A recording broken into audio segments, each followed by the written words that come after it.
Hey everyone, and welcome back to Sip and Talk. It's your host, back again with another deep dive. Here we go again. Exactly. And this time we are tackling a topic that is just everywhere right now. Oh yeah, it's everywhere you look online, on the news. Seriously. Like, is it just me, or is everyone suddenly talking about quiet quitting? Yeah. But like, what even IS quiet quitting? That's a great question. Right. Like, is this just like the new term for like doing your job? Well, we've got a whole stack of articles and some research, even a few personal anecdotes. Oh, juicy. That will hopefully help us figure out what's really going on with this whole quiet quitting phenomenon. Okay, so before we get lost in the world of work woes, tell me what's new with you.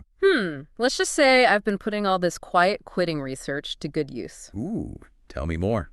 Well, I finally took a long weekend and I tackled that DIY project I've been putting off for months. Oh, good for you. Yeah, it turns out a little boundary setting goes a long way. That's awesome. I love that for you. What about you? Anything exciting happening?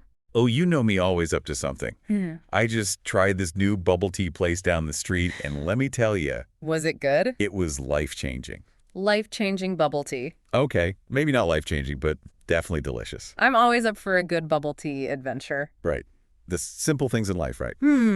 Speaking of simple things, let's get back to this whole quiet quitting thing. Yeah, let's dive in. I feel like everyone's thrown around this term, but I'm not sure everyone really even knows what it means. You're right. There's a lot of hype, but the core idea, I think, is pretty simple. Okay, break it down for us. Quiet quitting is basically when someone decides to do the bare minimum at their job. Okay, so they're still showing up, they're still doing the work. Exactly. They're still fulfilling their responsibilities, but they're not going above and beyond.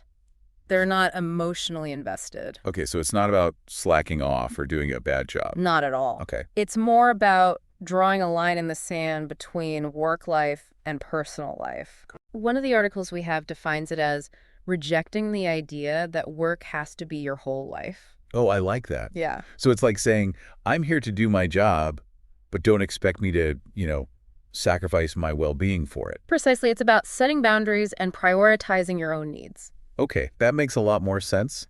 Well, so why are people doing it? Well, that's the million-dollar question, isn't it? Right. Is this just a millennial and Gen Z thing? Well, and that's another question we see popping up a lot. Is it a sign that people are just lazy these days? Well, the research suggests it's a bit more complicated than that. Okay, I'm intrigued. Lay it on me. There are actually a whole bunch of different reasons why people might be quiet quitting. Okay, let's hear it. And one of the articles highlights this growing disillusionment with hustle culture, Ugh, don't even get me started. That whole idea that you need to be working 24/7 to be successful. I know it's exhausting just thinking about it. It is, isn't it? But seriously, what's wrong with wanting a good work-life balance? Absolutely nothing. In fact, that's one of the main reasons people are quiet quitting. It makes sense. They're prioritizing their mental health, their relationships, their overall well-being. Yeah. Realizing there's more to life than just work. I mean, I have to ask, isn't it kind of messed up that we even have to quiet quit to have a life outside of work?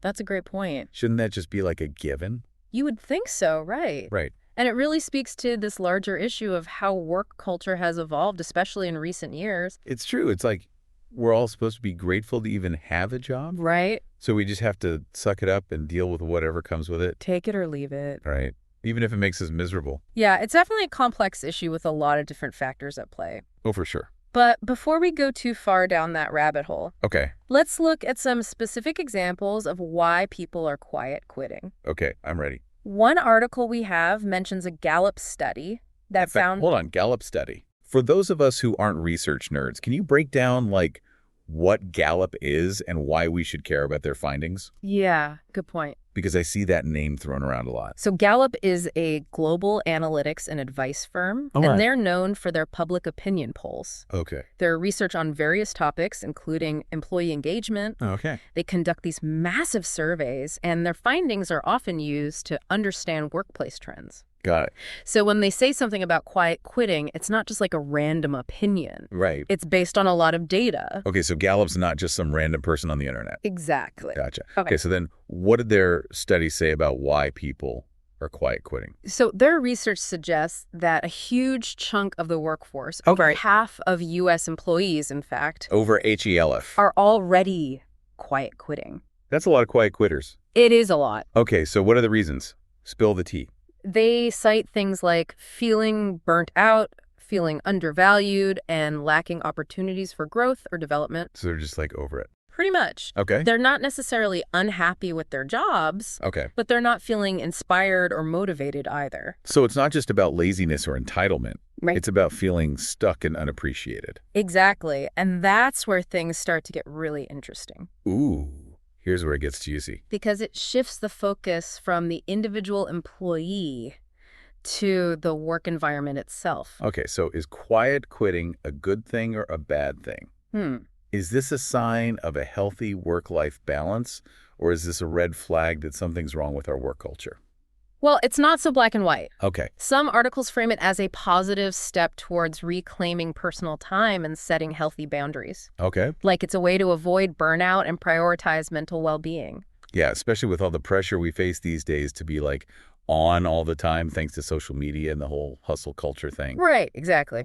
But then there's the flip side. Oh, no. Some experts argue that quiet quitting can actually hurt your career in the long run. Like you might miss out on opportunities for growth or promotions if you're not seen as someone who goes the extra mile. Right, because there's always that worry that you'll be perceived as lazy or disengaged if you're not constantly like hustling and grinding. And that perception can be a real problem, especially in competitive work environments. I bet. Some of the articles even talk about how quiet quitting can create this like negative atmosphere in the workplace, leading to decreased productivity and morale. Okay, so it's kind of a double-edged sword. It is. On the one hand, you want to protect yourself from burnout and prioritize your well-being. Right.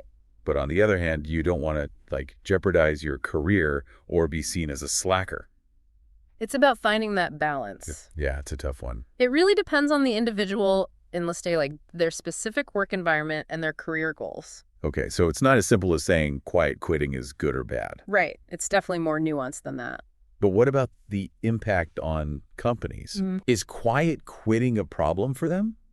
Or are they like secretly relieved that people are setting boundaries? Well, the articles we've looked at present kind of a mixed bag of perspectives on that too. Okay. Some argue that quiet quitting can be a warning sign for employers. Okay. It suggests that maybe something's off in the company culture. Oh. Maybe employees are feeling undervalued, overworked, or lacking opportunities for growth. So it's like a canary in a coal mine. Exactly. If people are quiet quitting, it's a sign that the company needs to like make some changes. Precisely. And if companies ignore those signs, they risk losing valuable employees who are simply seeking a more balanced and fulfilling work experience. Yeah, because if your employees are constantly burnt out and disengaged, that's going to impact their performance and ultimately the company's bottom line. Exactly. But then on the other hand, There's another hand. there's always another hand. Right. Right. Some articles suggest that companies might actually benefit from quiet quitting in the long run. The thinking is, if employees are setting boundaries and focusing on their well-being, they might actually be more productive and engaged during their actual working hours. Interesting. Right. So it's like if you give people space to breathe and take care of themselves, they'll actually be better employees when they're at work. It's a possibility. Of course, depends on the individual and the company culture. Yeah. But it's a perspective worth considering. Totally. Okay, so we've talked about the why Yeah. and the impact of quiet quitting. Uh-huh. But what about solutions? Okay. What can people do if they're feeling burnt out and tempted to quiet quit? That's a great question. And what can companies do to create a more fulfilling work environment where people don't feel the need to disengage? Yeah. And luckily, the articles we've gathered offer some practical advice for both employees and employers. Okay, let's start with employees. Okay. What can they do to address the issues that are leading them to quiet quit? Well, one of the most common suggestions is to focus on setting clear boundaries between work and personal life. This could mean things like turning off work notifications after hours, Yeah. establishing a dedicated workspace at home, Oh, yeah. or simply making a conscious effort to disconnect from work-related thoughts during your free time. Easier said than done, I know it's true. especially in today's always connected world. It definitely takes effort, but even small changes can make a big difference. True. To focus on improving communication with your manager. If you're feeling overwhelmed or undervalued, talk to them about it. Yeah. They might not even be aware of the issues you're facing. Right, because sometimes managers are so caught up in their own to-do lists that they don't realize what's going on with their team members. Exactly. Open communication is key. Okay, so set boundaries. Yep. Talk to your manager. Mm-hmm. Got it. What else can employees do? Well, sometimes quiet quitting can be a sign that you're simply in the wrong job. Oh. If you're constantly feeling burnt out and unfulfilled, it might be time to start exploring other career options. I like that. A little career shakeup. Sometimes that's what it takes. But what about people who aren't ready to, quit their jobs completely? What can they do to make their current situation more bearable?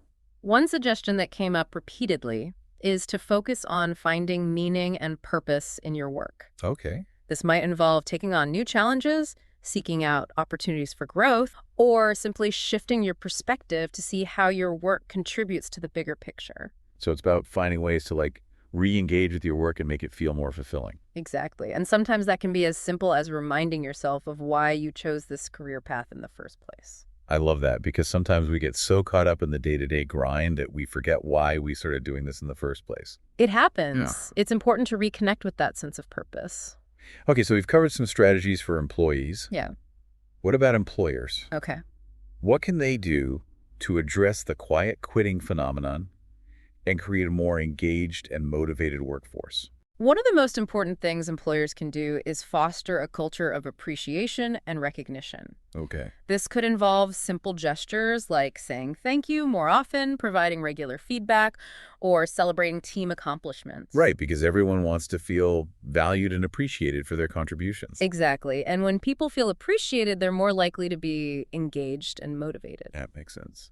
Another important step is to create a work environment that supports work-life balance. Okay. This could involve offering flexible work arrangements, promoting mental health resources, Yeah. encouraging employees to take breaks and vacations. Yeah, because if you're constantly expecting people to work late nights and weekends, it's no wonder they're going to start feeling burnt out and resentful. Right. It's not sustainable. Okay, so appreciate your employees, create a supportive work environment. Yeah.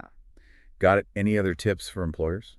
Another common suggestion is to focus on employee development and growth opportunities. Okay. This could involve providing training programs, mentorship opportunities, or simply creating a culture where people are encouraged to learn and grow. Because no one wants to feel like they're stuck in a dead-end job with no room for advancement. Exactly. And when people feel like they're learning and growing, they're more likely to be engaged and motivated. So it sounds like creating a positive company culture is key to addressing quiet quitting. Absolutely. And it's a win-win situation. I like those. When employees feel valued and supported, they're more likely to be engaged and productive. Right. And when companies have engaged and productive employees, everyone benefits. So what have we learned today about this whole quiet quitting thing?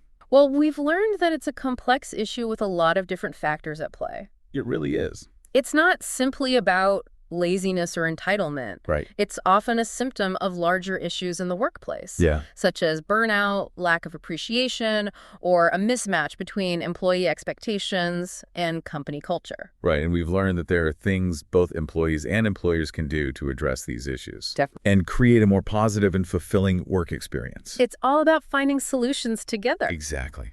Yeah, it's all about finding that balance. It is, and it's a journey, not a destination. So if you're out there and you're feeling burnt out, just remember you are not alone, and there are things you can do to make your work life a little bit more manageable. Set those boundaries, talk to your boss, and don't be afraid to explore other options if you need to. Right. And for all the managers out there, listen to your team, create that supportive environment, and remember, happy employees are productive employees. Well said. Okay, so before we wrap up this deep dive, I have a little recommendation for anyone who's feeling a little stressed and in need of a mental vacation. Ooh, I think I know where this is going. Oh, you know me too well. Yeah. You guys have to check out the YouTube channel, Mickytolife. I've heard of them. Oh, they're so good. They have these amazing travel vlogs and drink reviews from all over the world. It's like a virtual escape every time I watch one of their videos. I've seen a couple of their videos. They're really good. Right. It's the perfect inspiration for anyone who's feeling a little burnt out and needs a reminder that there's a whole world out there waiting to be explored. And who knows, maybe a little travel inspiration will help you find that work-life balance we've been talking about. Exactly. All right, everyone, that's a wrap on our deep dive into quiet quitting. We hope you learned something new, got a few laughs, and maybe even felt a little less alone in your work struggles. It's been great exploring this topic with you all. As always, thanks for tuning in to Sip and Talk. We'll be back next week with another deep dive into a topic that's got everyone buzzing. Until then, stay curious, stay engaged, and most importantly, take care of yourselves. And remember, life is too short to be stuck in a job that makes you miserable. Cheers to that. Thanks. See you next time.